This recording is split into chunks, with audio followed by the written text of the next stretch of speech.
হারামের পাশে আবু জেহেলের বাড়ি। যারা হজ করার জন্য মক্কা মদিনায় যায় তারা আবু জেহেলের বাড়িতে যায় বাথরুম করে, ঠিক কিনা বলেন? আর আমার কলিজার টুকরা বিশ্ব নবী ইমামুল আম্বিয়া সাইয়্যিদুল মুরসালিন খাতামুন নবিয়্যিন আল্লাহর পয়গম্বরকে আল্লাহ কোরআন দিয়া মক্কার জমিনে পাঠালেন। আবু জেহেলের ক্ষমতা ছিল বেশি, সম্পদ ছিল বেশি, সৈন্য সামন্ত ছিল বেশি, আধিপত্য কর্তৃত্ব ছিল বেশি, কিন্তু আবু জেহেল কোরআনের দাওয়াত গ্রহণ করে নাই। এই কারণে আল্লাহ তার অস্তিত্ব বিলীন করে দিয়েছেন, ঠিক কিনা বলেন? আর আমার কলিজার টুকরা বিশ্ব নবী রাহমাতুল লিল আলামিন আল্লাহর কোরআনের পক্ষে ছিলেন। মক্কার কাফেরেরা বলতো, মুহাম্মদ তোমার দলে কোনো লোক নাই, তোমার দলে যারা আছে তারা দুর্বল, গরিব, ঠিকমতো খেতে পায় না, পড়তে পায় না, আর তুমি তাদেরকে নিয়ে কিভাবে তুমি এই মক্কা বিজয় করবা, মক্কা শাসন করবা? এভাবে করে আল্লাহর নবীকে মক্কার কাফেরেরা টিটকারি মারত, আমার নবীকে এভাবে করে লজ্জা দিত, আমার নবীর হৃদয়টা ভেঙে খান খান হয়ে যেত। আল্লাহ রাব্বুল আলামিন বলে, নবী আপনি কষ্ট পাবেন না, চিন্তা করবেন না, টেনশন করবেন না, আমি আল্লাহ অবশ্যই আপনাকে মক্কার জমিনে বিজয় দান করব, ঠিক কিনা বলেন? শেষ পর্যন্ত আমার নবী বললেন, তোমরা আমাকে বাইতুল্লাহর চাবিটা দাও, আমি বাইতুল্লাহে যায় নামাজ পড়ব। মক্কার কাফেরেরা বলে, মুহাম্মদ তুমি একটা গরিব মানুষ, তোমাকে মক্কার বাইতুল্লাহর চাবি দেওয়া হবে না। আল্লাহর নবীকে বাইতুল্লাহর চাবি দিলেন না। আবু বকর কষ্ট পেলেন, ওমর দাঁড়ায় বললেন, ওগো আল্লাহর নবী, বাইতুল্লাহর মালিক হলাম আমরা, আর মক্কার কাফেররা আমাদেরকে বাইতুল্লাহর চাবি দেয় না, এটা তো আমি মানতে পারি না, আমাকে আপনি অর্ডার দেন, সবগুলার কল্লা আমি ফেলে দিব। আল্লাহু আকবার। আল্লাহর নবী বললেন, ওমর একটু ঠান্ডা হও, একটু ঠান্ডা হও, সেই দিন আর বেশি দূরে নয়, বাইতুল্লাহর চাবি আর কিছুদিন পরে আমাদের হাতে চলে আসবে। শুধু বাইতুল্লাহর চাবি আসবে না, আর কিছুদিন পরে আমরা মক্কা বিজয় করব। আল্লাহু আকবার। আজকে যারা আমাদেরকে বাইতুল্লাহর চাবি দিচ্ছে না, আর কিছুদিন পরে তারা আমাদের ভয়ে ঘরের মধ্যে দরজা লাগায়া পালায়া থাকবে, তারা আমাদের কাছে প্রাণ ভিক্ষা চাইবে, তারা আমাদের কাছে প্রাণ ভিক্ষা চাইবে। হযরত সাহাবায়ে কেরামের মন খারাপ। সিদ্দিকে আকবর বলে, ওগো আল্লাহর নবী, মা বাবা আত্মীয় স্বজন সব ছেড়ে দিয়া, বাপ দাদার ধর্ম ছেড়ে দিয়া আপনার মুহাব্বতে কালেমা পড়ে মুসলমান হইলাম, আপনাকে বাইতুল্লাহর চাবি দেয় না, আমি আবু বকর মানতে পারি না। আল্লাহর নবী ডাক দিয়া আবু বকরকে বুকে জড়ায় ধরে বললেন, আবু বকর আপনি কি কষ্ট পেয়েছেন? বলে, কষ্ট পাই নাই মানে এই বুকটা যদি ফেরে দেখাইতে পারতাম, কলিজাটা ছাই হয়ে গেছে, আমাদেরকে বাইতুল্লাহর চাবি দেয় না। আল্লাহর নবী বলেন, আবু বকর সেই দিন আর বেশি দূরে নয়, আমি হব এই মক্কার প্রেসিডেন্ট। আর আস্তে কোন সুবহানাল্লাহ। নবীজি বললেন, আমি হব মক্কার প্রেসিডেন্ট। নবীজির কথা মিথ্যা হতে পারে? আবু বকর নবীজির চেহারার দিকে তাকিয়ে আছেন, চোখ দিয়ে পানি ঝরছেন, যে আমার নবীর কথা মিথ্যা হতে পারে না। চন্দ্রের আলো মিথ্যা হতে পারে, সূর্যের আলো মিথ্যা হতে পারে, মুহাম্মদ সাল্লাল্লাহু আলাইহি সাল্লামের জবানের কথা পারে? পারে? নবীজি বললেন, আবু বকর আপনি হবেন চিফ অফ জাস্টিস, আপনি হবেন, আমি হব প্রেসিডেন্ট, আপনি হবেন প্রধান বিচারপতি। আপনি হবেন কি? প্রধান বিচারপতি। ওমর রাদিয়াল্লাহু তাআলা আনহু নবীজির দিকে তাকায় আছেন। আল্লাহর নবী বলে, ওমর আপনি হবেন স্বরাষ্ট্রমন্ত্রী, আপনি হবেন সেনা প্রধান। সাইয়েদনা আবু বকর ছিলেন একটু নরম স্বভাবের। কি স্বভাবের? নরম। আর ওমর ছিলেন গরম। নবীজি বলেন, আবু বকর আপনাকে প্রধান বিচারপতি এই কারণে বানাবো, কারণ বিচার করতে হইলে একটু ঠান্ডা মেজাজের হইতে হয়। বিচার করতে হলে কি হতে হয়? ঠান্ডা মেজাজের হতে হয়। আর ওমর আপনাকে সেনা প্রধান এই কারণে বানাবো, ধরে ধরে সাইজ করবেন। ঠিক কিনা বলেন? ধরে ধরে কি করবেন? আজকে যারা আমাদেরকে সবক দেয়, আমাদেরকে ওয়াজ করে, হুজুর আপনারা এত গরম ওয়াজ করেন কেন? এত গরম গরম কথা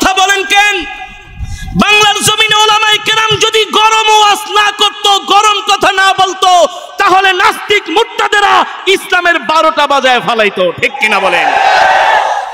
আমাদের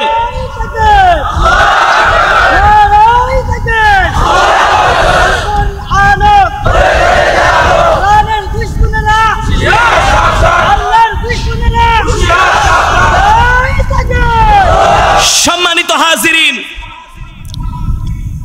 আজকে যদি হক্কানি ওলামায়ে কেরাম হকের কথা না বলতেন, হকের আওয়াজ না দিতেন, তাহলে নাস্তিক পাড়ায় মিষ্টি বিতরণ শুরু হয়ে যাইত যে মোল্লারা ঠান্ডা হয়ে গেছে। এখন দেখে যে না, যতই যা করি মোল্লাদেরকে দমানো যায় না, আর মোল্লারা কখনো দমার জাতি না। ঠিক কিনা বলেন? আজকে তারা রাস্তায় আন্দোলন করে, তারা পোশাকের স্বাধীনতা চায়। কিসের স্বাধীনতা? তারা পোশাকের স্বাধীনতা চায়। পোশাকের কি স্বাধীনতা? যে তাদের যেমন খুশি তেমন পোশাক পরবে। নাউজুবিল্লাহ বলেন, নাউজুবিল্লাহ বলেন। মুসলমান কখনো, মুসলিম মা বোন কখনো যেমন খুশি তেমন পোশাক পরতে পারে না। পোশাক পরার উপরে আল্লাহ তাআলার নির্দেশ আছে, লিবাসুত তাকওয়া, তোমরা তাকওয়ার পোশাক পরবা। ঠিক কিনা বলেন? আজকে তারা টিএসসির চত্বরে, শাহবাগের মোড়ে তারা আন্দোলন করে যে আমাদের যেমন ইচ্ছা তেমন পোশাক আমরা পরব। তুমি যেমন ইচ্ছা তেমন পোশাক পরতে পারবা না যদি তুমি মুসলমান হয়ে থাকো। তোমার পোশাক পরার জন্য আল্লাহ তাআলা গাইডলাইন দিয়েছেন কি দিয়েছেন না? আজকে বাংলাদেশের যত ধর্ষণ হয় ম্যাক্সিমাম এই পোশাকের কারণে, অর্ধনগ্ন পোশাকের কারণে। ঠিক কিনা বলেন?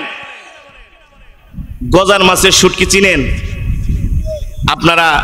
শেরপুরের মানুষ বাজার থেকে গজার মাছের শুটকি কিনে আনছেন, সকালবেলা মজা করে ভর্তা করে খাবেন, কিন্তু আপনার ঘরের মধ্যে 2টা বিড়াল আছে। কি আছে? কথা বলেন না কেন? আমার কথা বুঝেন না? বিড়াল আছে। আমাদের ওয়াজ হবে বর্তমান প্রেক্ষাপট নিয়ে। নাস্তিকরা যত বাড়াবাড়ি করবে, ইসলাম বিদ্বেষীরা তাদের দাঁত ভাঙার জবাব আমাদেরকে দিতে হবে। নরম নরম ওয়াজ বহুত হয়েছে। ঠিক কিনা বলেন? নরম ওয়াজের এখন আর দিন নাই। মুসলমান অনেক মার খেয়েছে। আলহামদুলিল্লাহ বাংলার জমিনে কোরআনের গণজাগরণ শুরু হয়েছে। আগে বাংলাদেশের ম্যাক্সিমাম যুবক মোবাইলে গান শুনতো। কি শুনতো? সিনেমা দেখতো, নাটক দেখতো, তারা ফিল্ম দেখতো। ওই দিন সংসদে দাঁড়ায় একজন বলে, মাননীয় স্পিকার, খুব দুঃখ লাগে, গ্রামগঞ্জে গেলে দেখি আগে দেখতাম তারা টেন্ডেস্টারে রেডিওর মধ্যে পল্লী গীতি শুনতো, আর এখন দেখি গ্রামগঞ্জের মানুষ মোবাইলে কেরাত শুনে আর বয়ান ওয়াজ শুনে। ওয়াজ কি শুনে? ওয়াজ শুনে, কেরাত শুনে, তেলাওয়াত শুনে, এখন আর গান টান শুনে না। পিছন থেকে একজন বলে, সব মোল্লারা খাইছে। সব মোল্লারা খায় নাই, মোল্লারা হলো এ জাতির শ্রেষ্ঠ সম্পদ। এই যে একজন হাফেজে কোরআন মক্কা শরীফে 111টি দেশের মধ্যে 3য় স্থান হয়েছে। 111টি দেশের মধ্যে 3য় স্থান হয়েছে। আমি যখন মক্কা শরীফে গেলাম, ওর সাথে আমার দেখা হয়েছে। ওর গলাটা একটু বসা ছিল, ঠান্ডা লেগেছিল। ও বলে, হুজুর আমার জন্য দোয়া করেন। অসুস্থ না হলে সে কোরআনের গণজাগরণ শুরু হয়েছে। ঠিক কিনা বলেন? আরবিরা এসে মোবাইলের মধ্যে দেখায়, ইনতা মালুম, চিনো এই ছেলেকে? বলে, নাম হিয়া বাঙালি। বলে, সে তোমাদের বাংলাদেশি ছেলে। দেখো পুরো বিশ্বের মধ্যে সে 3য় হয়েছে, সৌদি আরবে 1 হয়েছে, দুবাইতে 1 হয়েছে। যখন তারা আরবিরা এইভাবে দেখায়, তখন প্রবাসীদের গর্বে বুক ভরে যায়। ঠিক কিনা বলেন? আর আমাদের বাংলাদেশের বইনেরা হাফ প্যান্ট পরা ওই নেপালে যায় ফুটবল খেলে, আর খোলা বাসের ছাদ খুইলা তারা রাজপথে নাচে, আর আরবিরা দেখে কয়, ইনতা বাঙালি হারামি হারামি। কোরআনের মাধ্যমে যারা আরবে থাকে, সৌদি থাকে, দুবাইতে থাকে, মধ্যপ্রাচ্যে থাকে, কোরআনের বিজয় হওয়ার কারণে 1 নাম্বার, 2 নাম্বার, 3 নাম্বার হওয়ার কারণে প্রবাসীদের মান সম্মান বাড়ে, ইজ্জত বাড়ে। আর হাফ প্যান্ট পরে ফুটবল খেলা দেখলে আরবিরা বলে, তোরা অনেক খারাপ হয়ে গেছিস। ঠিক কিনা বলেন? সুতরাং কোরআনের গণজাগরণ শুরু হয়েছে। আলহামদুলিল্লাহ বলেন, আরো জোরে আলহামদুলিল্লাহ বলেন। সম্মানিত হাজিরিন, যেটা বলতেছিলাম, আগে গান, মোবাইলে গান শুনতো, নাচ দেখতো। এখন বাংলাদেশের ম্যাক্সিমাম যুবকের মোবাইলে পাওয়া যায় কোরআনের তেলাওয়াত। তার মানে সমাজ পরিবর্তন হচ্ছে কি হচ্ছে না? জোরে বলুন, সমাজ পরিবর্তন হচ্ছে কি হচ্ছে না? আজকে প্রতিটা তাফসির মাহফিলে হাজার হাজার লক্ষ লক্ষ মানুষের ঢল নামে, ঠিক কিনা বলেন? যেটা বলছিলাম, ওই যে শাহবাগে যারা পোশাকের স্বাধীনতার জন্য আন্দোলন করে, আমরা চ্যালেঞ্জ করে বলি, আজ পর্যন্ত দেখাইতে পারবা না আজকে যেই হযরত আসমা রাদিয়াল্লাহু তাআলা আনহা মহিলা মাদ্রাসার উদ্যোগে মাহফিল, কোন মহিলা মাদ্রাসার ছাত্রীরা ধর্ষণের শিকার হয়েছে, তোমরা এমন কোন প্রমাণ দেখাইতে পারবা না। এর কারণ হলো মহিলা মাদ্রাসার ছাত্রীরা লিবাসুত তাকওয়া, তারা তাকওয়ার পোশাক পরে যখন রাস্তা দিয়া যায়, যুবকেরা তাদের দিকে সম্মানের চোখে তাকায়। কিসের চোখে তাকায়? আর যারা টাইট ফিট পোশাক পরে রাস্তা দিয়ে হাইটা যায়, জিন্স প্যান্ট আর গেঞ্জি পরা, দেখ যাইতে আছে, একটা আর একটারে তাকানোর জন্য আরো উৎসাহিত করে, ঠিক কিনা বলেন? যেটা বলছিলাম, আজকে যারা বলে যে পোশাকের কারণে ধর্ষণ হয় না, আমরা বলি বেপরদার কারণেই ধর্ষণ। বাজার থেকে ওই যে বলছিলাম গজার মাছ কিনে আনছেন, দুইটা বিড়াল পালেন, শুটকিগুলো এনে টেবিলের উপরে রেখে দিয়েছেন, আর শুটকি দেখার পরে বিড়াল দুইটা দৌড়ায় আসছে। শুটকি দেখলে কি বিড়াল থাকতে পারে?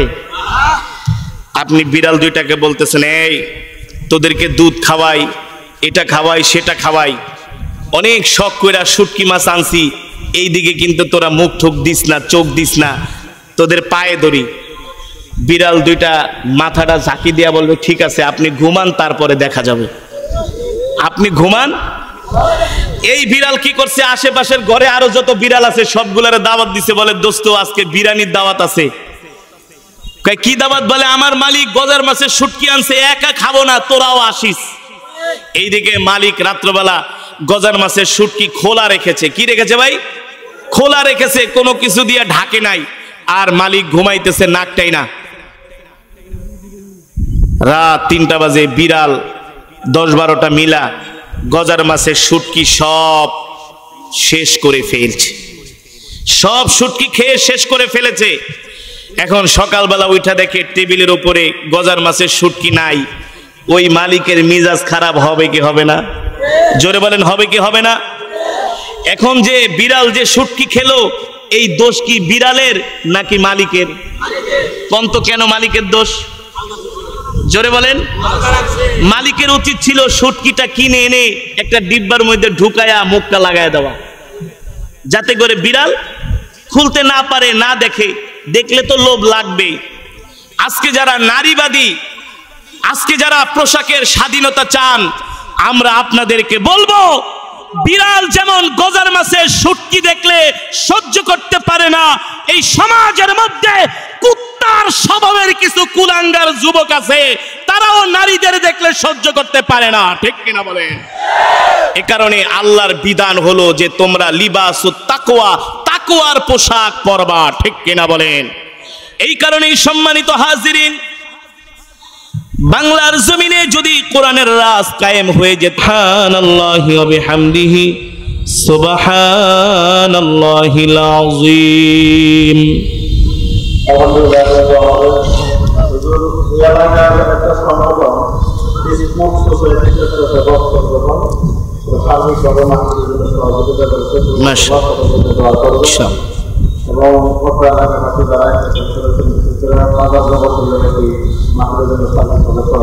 ইনশাআল্লাহ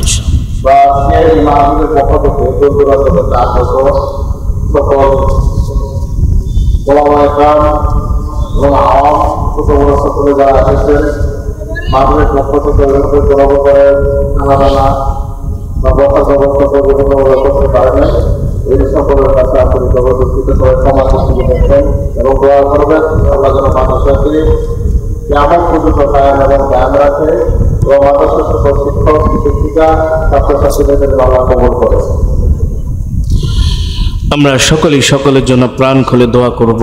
আলহামদুলিল্লাহ, আপনারা দীর্ঘক্ষণ সময় কোরআনের মজমায় বসে কোরআনের তেলাওয়াত বায়ান শুনেছেন।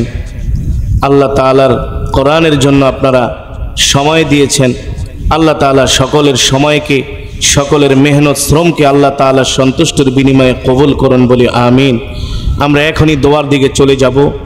আমরা সকলেই সকলের জন্য দোয়া করব। অত্র এলাকা থেকে যারা ইন্তেকাল করেছেন সমস্ত মুর্দেগানের জন্য দোয়া করব। যারা অসুস্থ আছেন তাদের জন্য দোয়া করব। অত্র এলাকার যুব সমাজ তারা আজকের মাহফিলে সহযোগিতা করেছেন। সমস্ত ধর্মপ্রাণ মুসলমান ভাইয়েরা তারা সহযোগিতা করেছেন। আমরা সকলের জন্য প্রাণ খুলে দোয়া করব। আল্লাহ তাআলা আমাদের সকলকে কবুল করুন বলি আমিন। আল্লাহ মাশাআল্লাহ, আমাদের মা বোনরা অনেক দূর দূরান্ত থেকে এসছে। তারাও মাশাআল্লাহ মাহফিলে দান করেছেন, মাদ্রাসার জন্য সহযোগিতা করেছেন। আমরা প্রাণ খুলে মা বোনদের জন্য দোয়া করব ইনশাআল্লাহ। আমরা সকলেই সকলের জন্য দোয়া করব। আল্লাহুম্মা আমিন।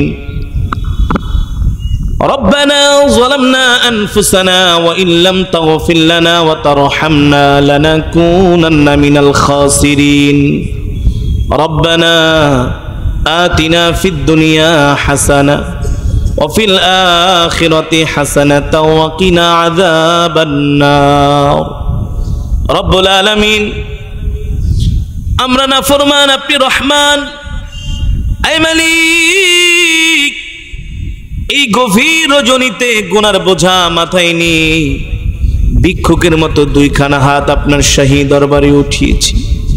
মাওলায়ে করিম, মেহেরবানি করে আপনি আমাদের तमाम জিন্দেগির গুনাহগুলো মাফ করে দেন। আয় আল্লাহ, যে মহিলা মাদ্রাসার উদ্যোগে মাহফিল, এই মাহফিলকে কবুল করে নেন, মাদ্রাসাকে কবুল করে নেন।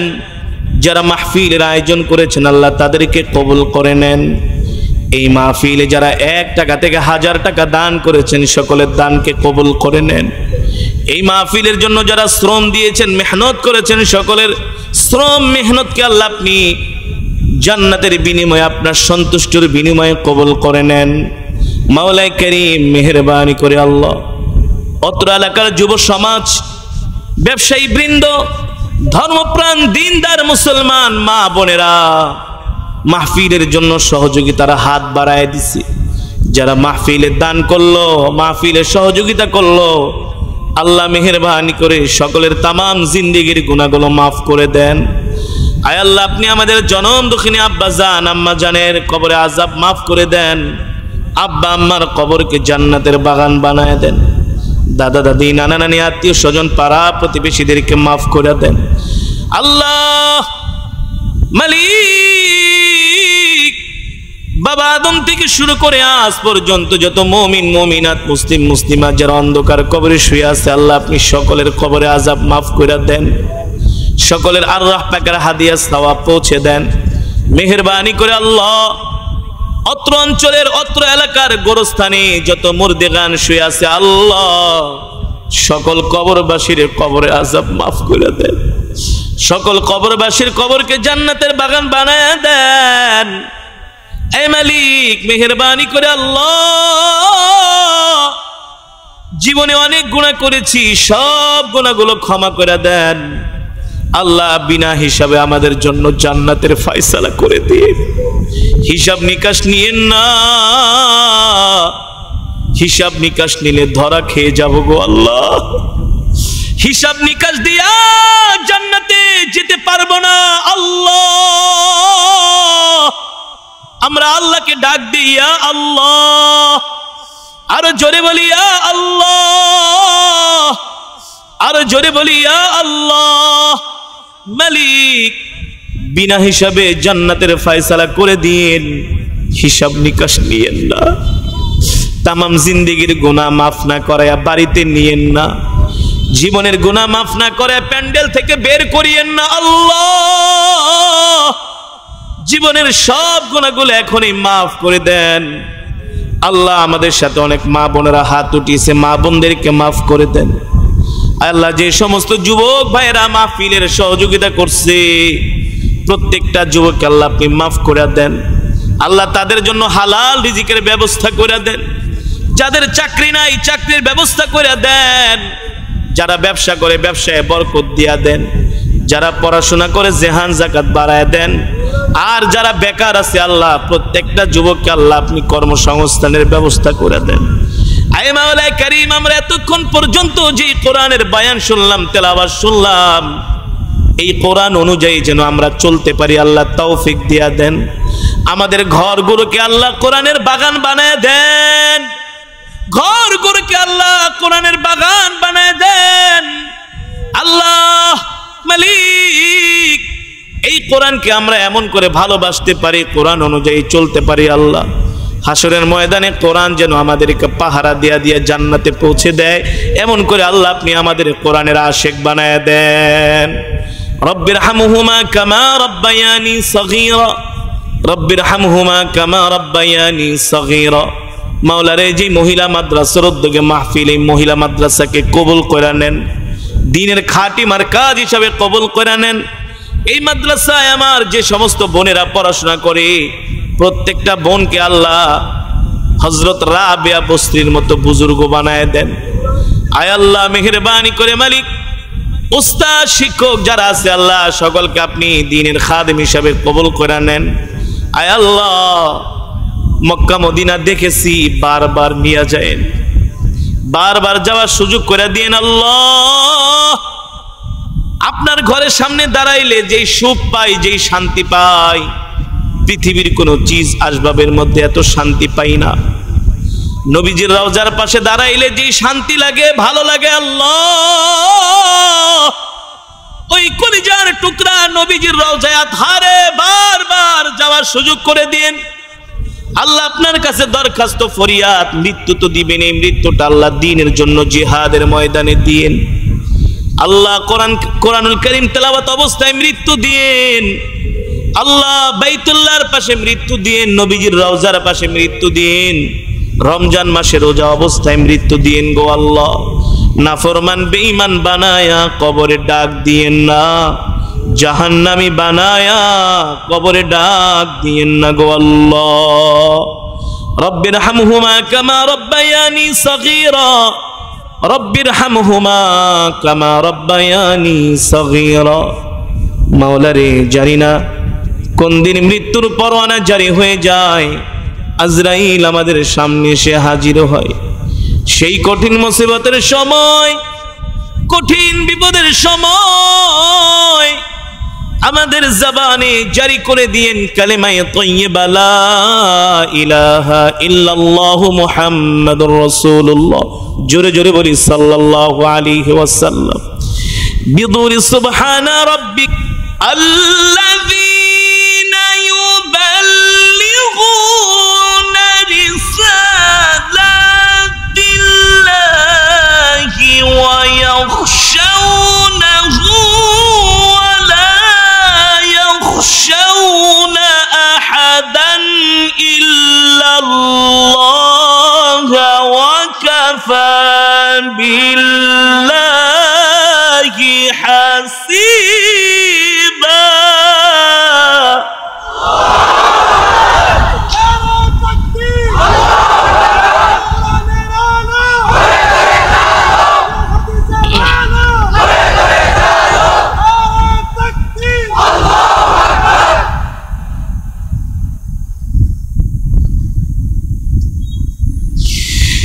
ما كان محمد أبا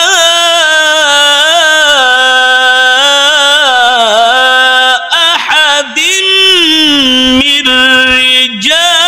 رجالكم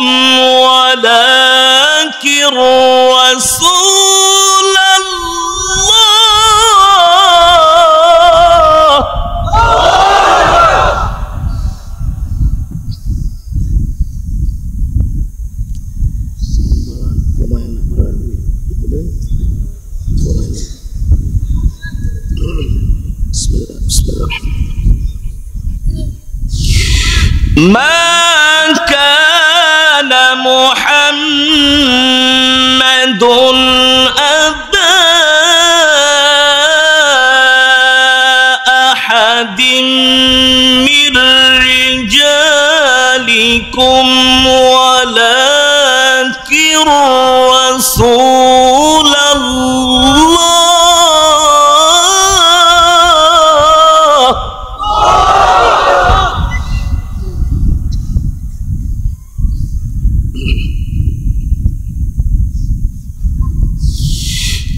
ولكن رسول الله وخاتم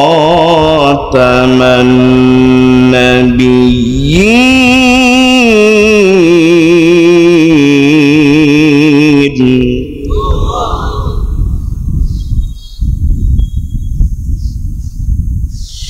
ولكن رسول الله وخاتم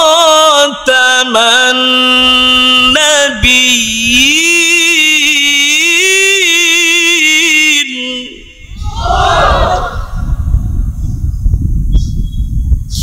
ولكن رسول الله وخاتم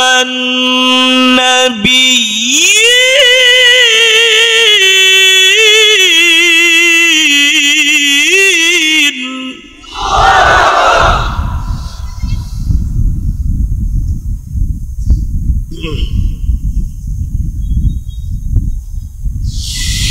ولكن رسول الله وخاتم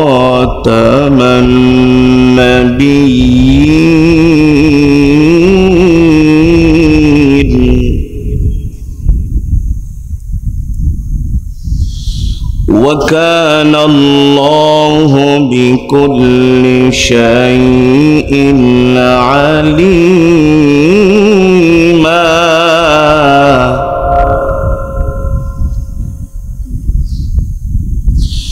وكان الله بكل شيء عليما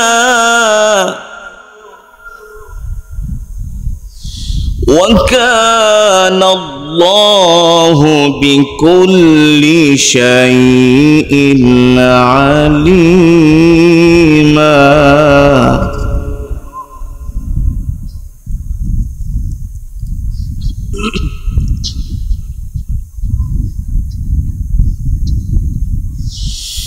ما كان محمد أبا أحد من رجالكم ولكن رسول الله وخاتم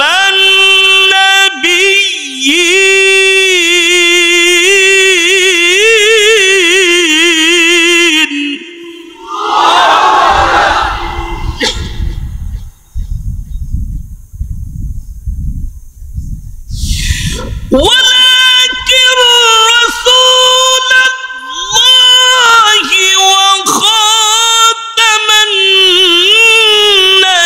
النبيين وكان الله بكل شيء عليما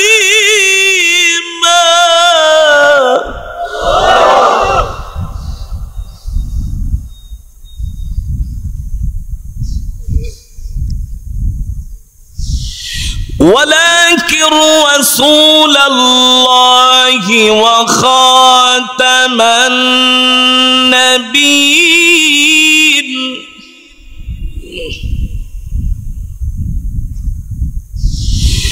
وكان الله بكل شيء عليما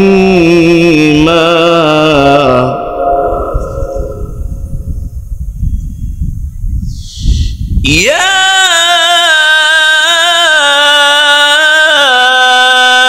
أيها الذين آمنوا اذكروا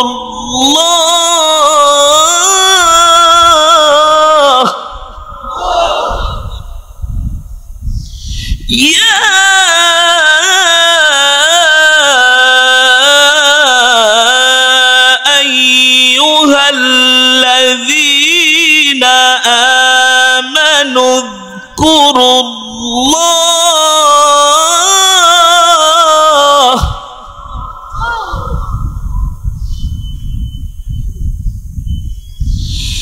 اذكروا الله ذكرا كثيرا وسبحوه بكرة وأصيلا.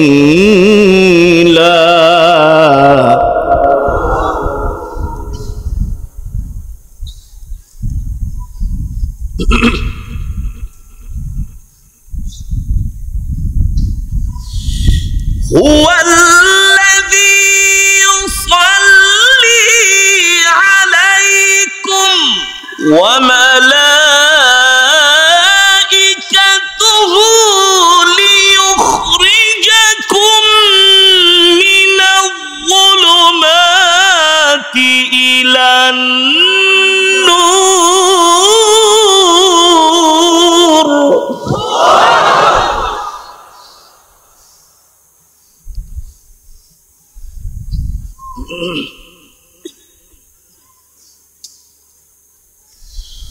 وكان بالمؤمنين رحيما.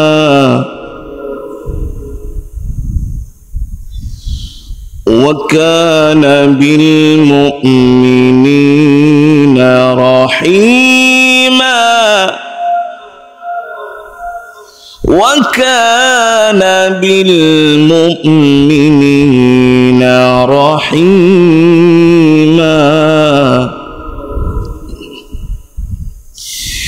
هو الذي يصلي عليكم وملائكته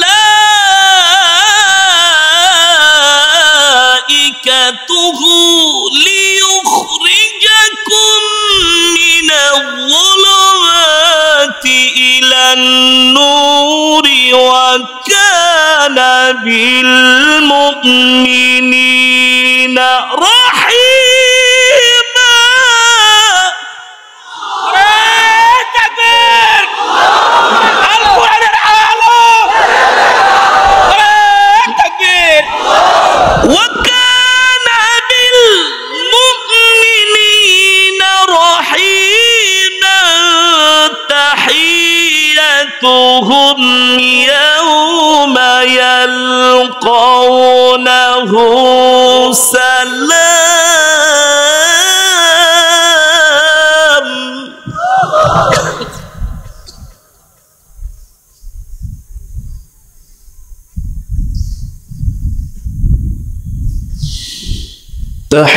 تحيتهم يوم يلقونه سلام. تحيتهم يوم يلقونه سلام.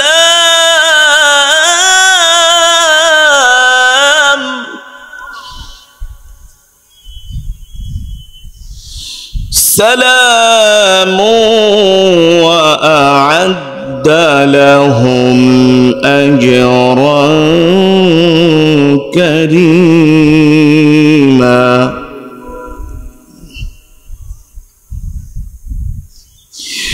يا أيها النبي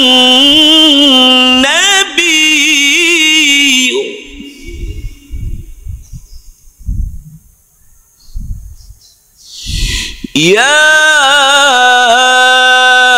أيها النبي إنا أرسلناك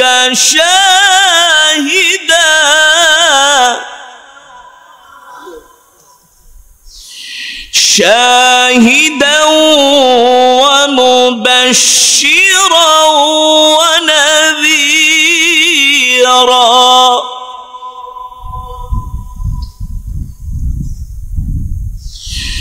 شاهدا ومبشرا ونذيرا وداعيا إلى الله بإذنه وسراجا منيرا.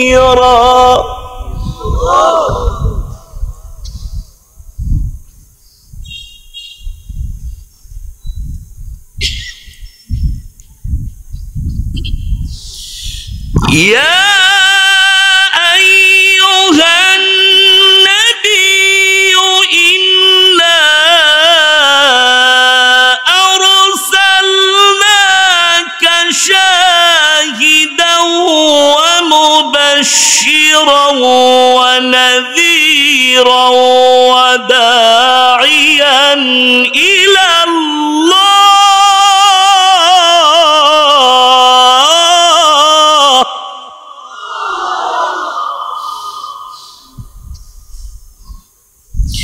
وداعيا إلى الله بإذنه وسراجا منيرا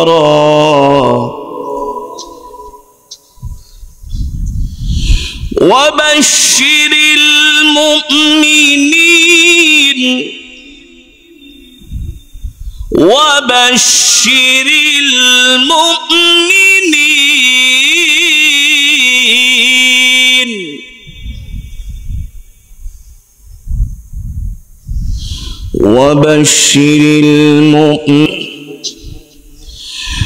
وبشر المؤمنين بأن لهم من الله فضلا كبيرا ولا تطع الكافرين والمنافقين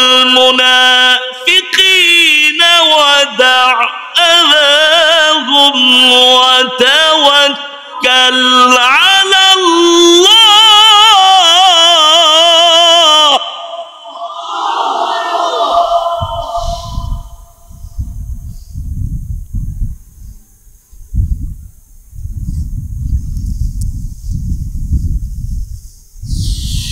وتوكل على الله وكفى بالله وكيلا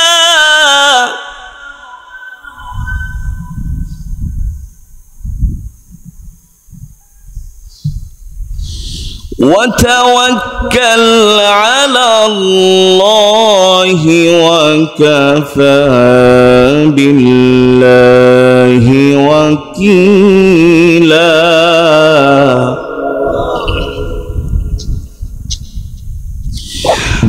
الله أكبر ولله الحمد بسم الله الرحمن الرحيم قل هو الله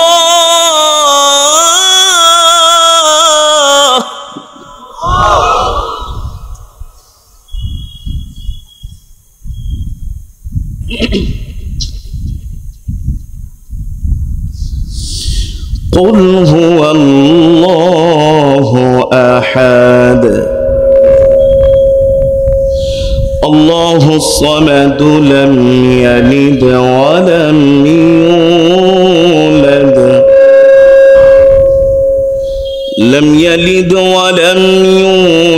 ولم يكن له كفوا أحد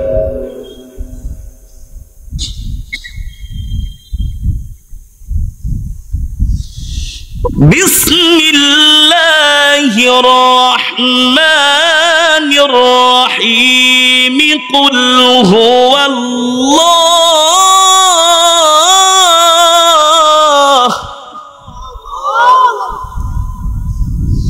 قل هو الله أحد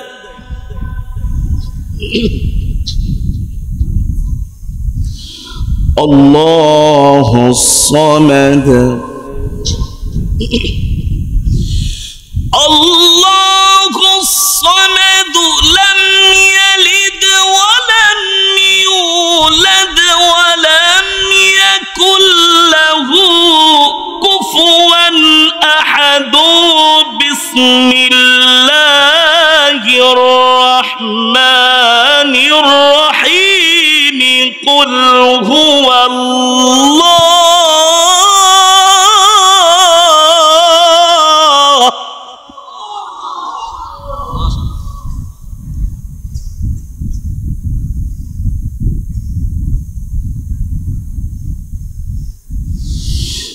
বিসমিল্লাহির রহমানির রহিম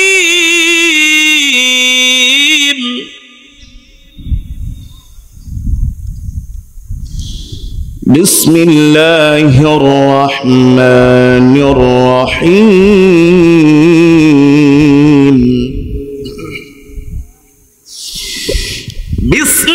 বিসমিল্লাহির রহমানির রহিম কুল হুয়াল্লাহু আহাদুল্লাহুস সামাদ লাম ইয়ালিদ ওয়া লাম ইউলাদ ওয়া লাম ইয়াকুল লাহু কুফুয়ান আহাদ।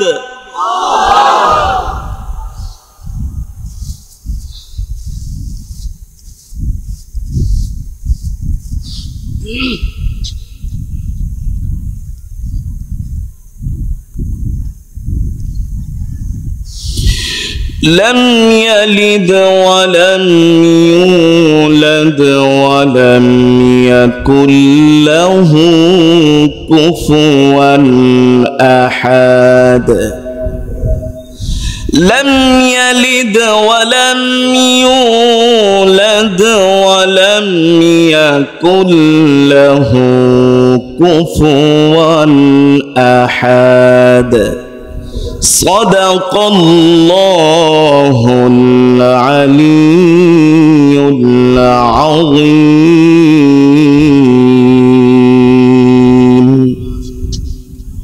আমরা সকলেই বলি আলহামদুলিল্লাহ, আরো মহব্বতের সাথে বলি আলহামদুলিল্লাহ।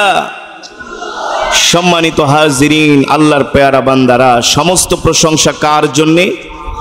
আরো জোরে বলুন, কার জন্যে? একমাত্র মহান রব্বুল আলামিনের জন্য, যিনি আমাদেরকে সৃষ্টি করেছেন। ঠিক কিনা বলেন? আমাদের হায়াতের মালিক কে? আওয়াজ হয় না। রিজিকের মালিক কে? আসমানের মালিক কে? মুসলমান জমিনের মালিক কে? সূর্যের মালিক কে? চন্দ্রের মালিক কে? তাহলে আসমানের মালিক আল্লাহ, ঠিক কিনা বলেন? জমিনের মালিক আল্লাহ, ঠিক কিনা বলেন? তাহলে আসমান যার, আইন চলবে তার। কার আইন চলবে? আরো জোরে বলুন। জমিন যার, বিধান চলবে তার। আল্লাহর জমিনে মুসলমান অন্য কারো তন্ত্র মন্ত্র মানতে পারে না, পারে না। আর এই গোটা 30 পারা কোরআন হলো সমগ্র মুসলিম উম্মার সংবিধান। ঠিক কিনা বলেন? মুসলমানের সংবিধানের নাম কি? আরো জোরে বলুন, নাম কি? সারা পৃথিবীতে 200 কোটির উপরে মুসলমান আছে, 57টির উপরে মুসলিম রাষ্ট্র আছে। 200 কোটি মুসলমানের সংবিধান হলো কিনাই মুসলমানদেরকে পরাজিত করতে পারে। আছে? আমি সেই কোরআনুল বলবেন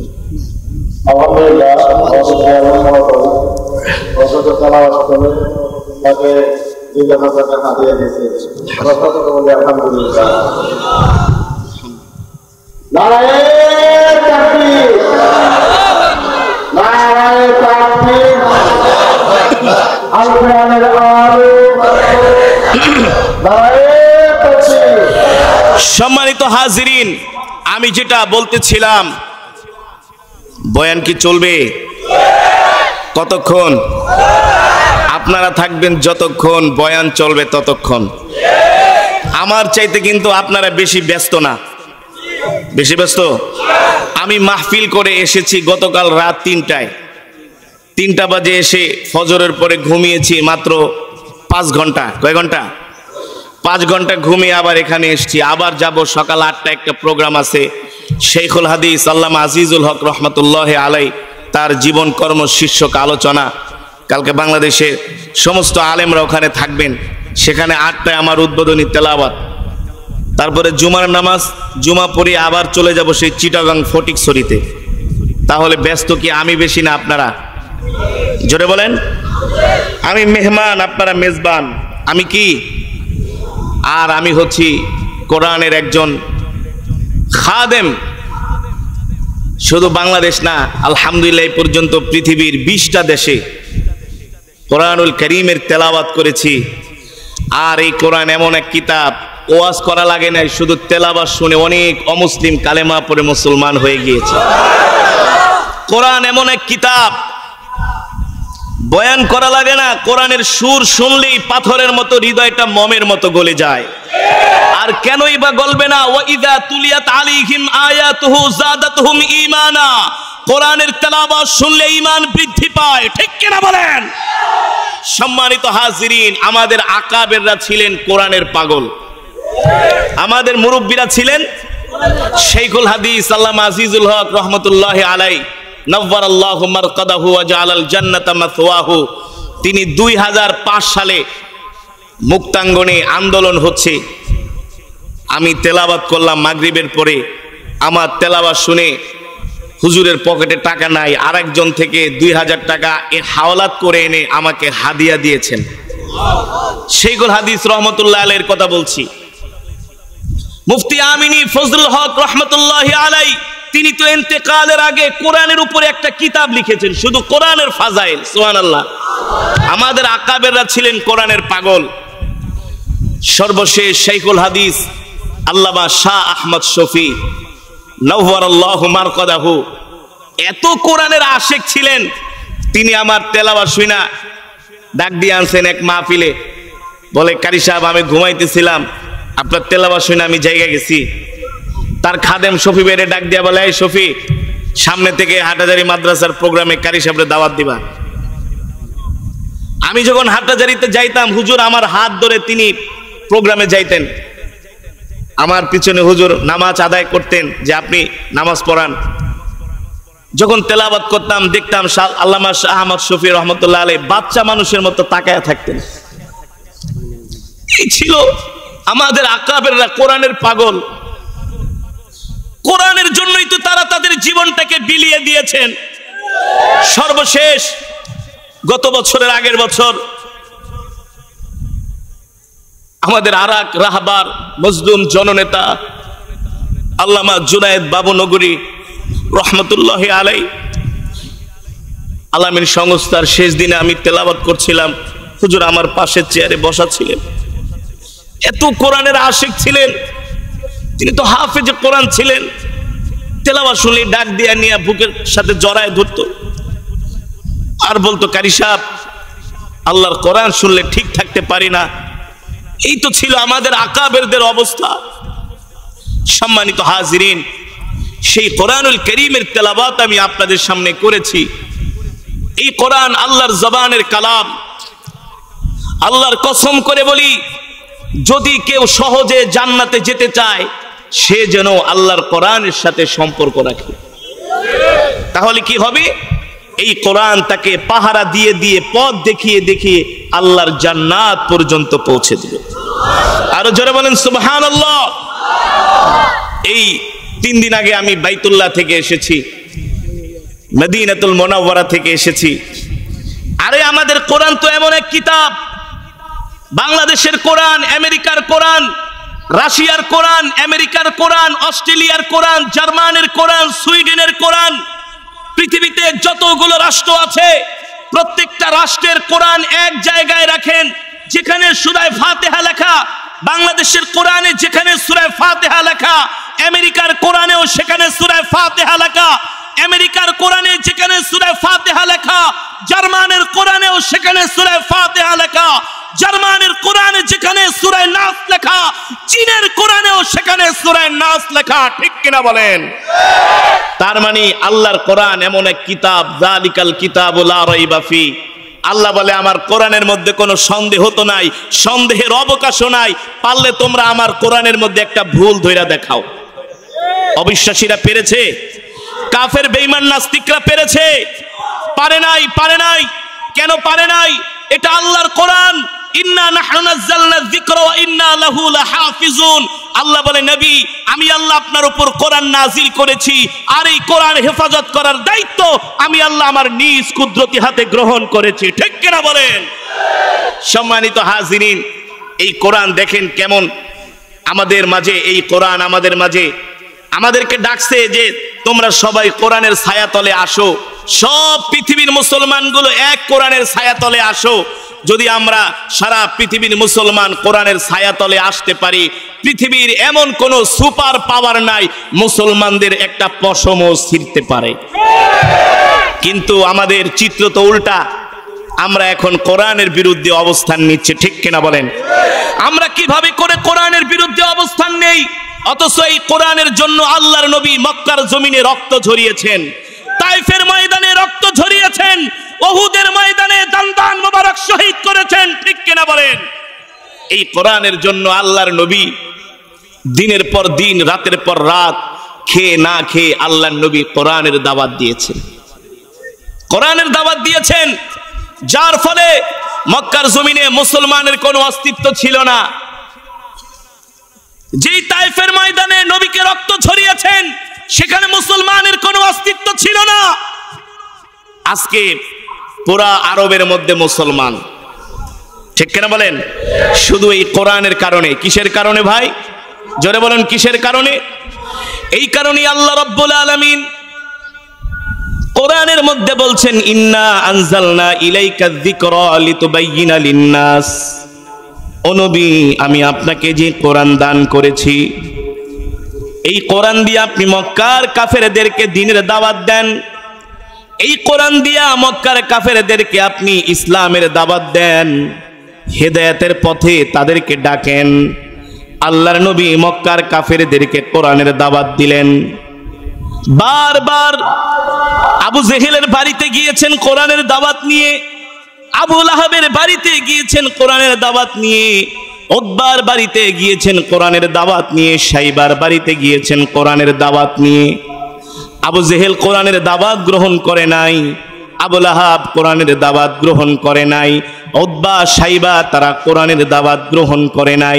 কোরআনের দাওয়াত তো গ্রহণ করে নাই, উল্টা তারা কোরআনের বিরুদ্ধে বিরুদ্ধাচরণ করেছে। আর আমার নবীকে বলতো, মুহাম্মদ তুমি নিজে নিজে কবিতা বানায়া তুমি কোরআন বলে চালায় দাও।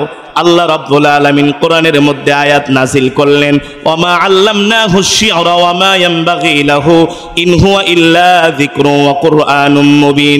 আমার নবী আমার হাবিব কখনো কোরআন দিয়া তোমাদেরকে মিথ্যা দাওয়াত দেয় না। আর আমার নবী কবি না, কবি হিসাবে তাকে মানায় না, সে কখনো তোমাদেরকে মিথ্যা কথা বলতে পারে না। আমি তাকে যেটা দিয়েছি এটা হলো আমার পক্ষ থেকে কোরআন, তোমাদেরকে আমার নবী কোরআন দিয়া দাওয়াত দিচ্ছে, তোমরা কোরআনের দাওয়াত গ্রহণ করো। আর যদি কোরআনের দাওয়াত গ্রহণ না করো তাহলে আল্লাহ বলেন তোমাদের অস্তিত্ব আমি এই জমিনের মধ্যে রাখবো না, ঠিক কিনা বলেন? কিন্তু আবু জেহেলের অস্তিত্ব দুনিয়ার জমিনে নাই, আছে। আবু জেহেলের বাড়িকে বাথরুম বানানো হয়েছে। কার বাড়িকে?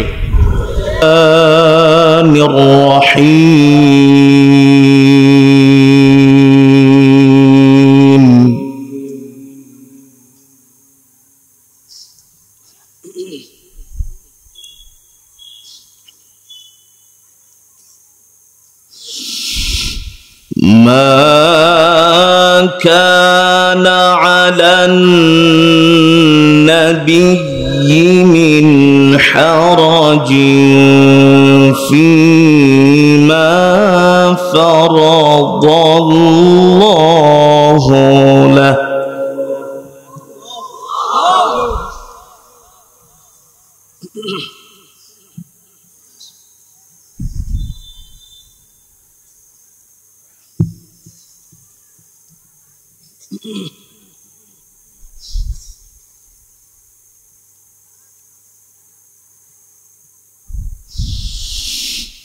ما كان على النبي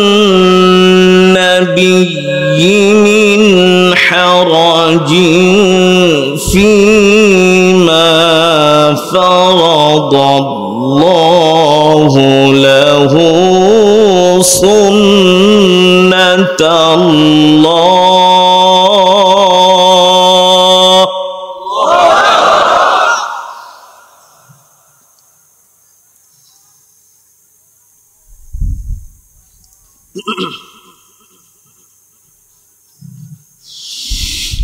سنة الله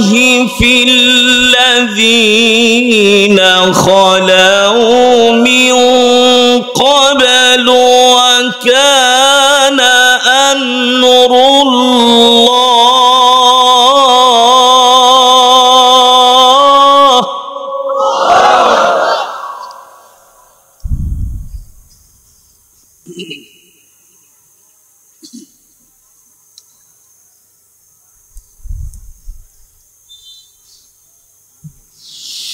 سنة الله في الذين خلوا من قبل وكان أمر الله قدرا مقدورا.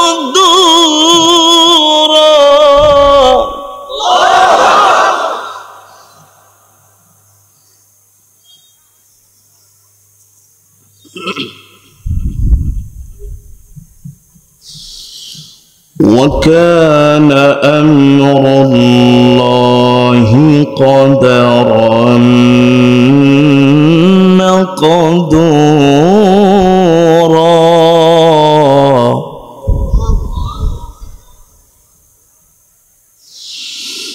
وكان أمر الله قدرا مقدورا.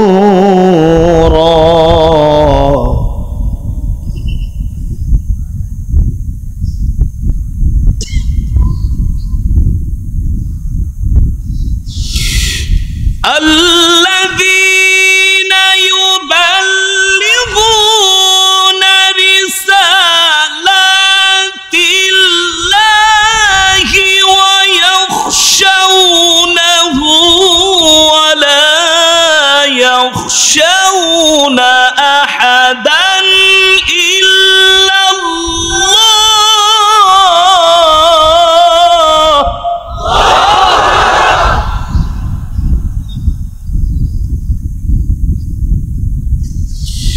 وكفى بالله حسيبا.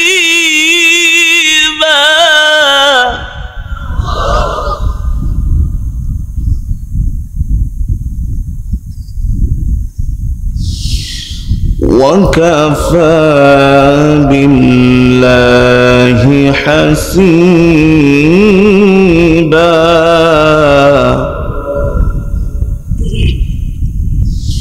وكفى بالله حسيبا.